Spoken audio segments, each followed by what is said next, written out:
సంచలన దర్శకుడు శంకర్ దర్శకత్వంలో mega power star Ram Charan నటిస్తున్న చిత్రం game changer. Sri Venkateswara creations పతాకంపై దిల్ రాజు, జీ స్టూడియోస్ సంయుక్తంగా నిర్మిస్తున్నారు. కియారా అద్వానీ కథానాయికగా నటిస్తోంది.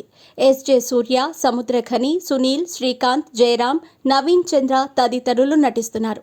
అత్యంత భారీ బడ్జెట్తో ఈ చిత్రం నిర్మాణం జరుపుకుంటోంది. షూటింగ్ మధ్యలో ఆపేసి భారతీయుడు 2పై శంకర్ దృష్టి పెట్టడంతో ఈ సినిమా షూటింగ్ ఆలస్యంగా సాగింది.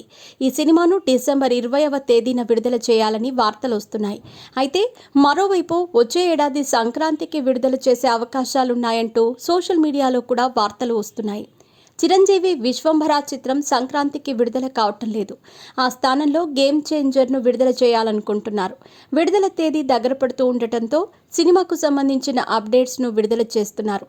తాజాగా రామచ్చ మచ్చ పాటను విడుదల చేయగా అందులో మాస్ స్టెప్లతో చెర్రీ ఆకట్టుకున్నాడు. ఈ పాటకు సంబంధించి తాను చాలా ఆనందించానని, మీరు కూడా ఆనందిస్తారని భావిస్తున్నట్టు క్యాప్షన్ ఇచ్చాడు. దీనిపై కథానాయిక సమంత స్పందించింది. అన్మ్యాచబుల్ అంటూ కామెంట్ పెట్టింది.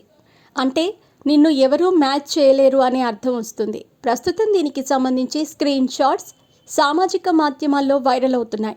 ప్రస్తుతం సమంత తన సొంత బ్యానర్పై ఓ సినిమా చేస్తోంది. సొంతంగా నిర్మాణ సంస్థను ప్రారంభించింది. త్వరలోనే మరో వెబ్ సిరీస్లో నటించబోతోంది. తమిళంలో విజయ్ సరసన, హిందీలో షారుఖ్ సరసన అవకాశాలు వచ్చాయని వార్తలు వస్తున్నాయి. కానీ వాటిపై అధికారికంగా ధృవీకరణ రాలేదు. రామ్ చరణ్ కూడా శంకర్ సినిమా తర్వాత బుచ్చిబాబు సినిమా చేయబోతున్నాడు.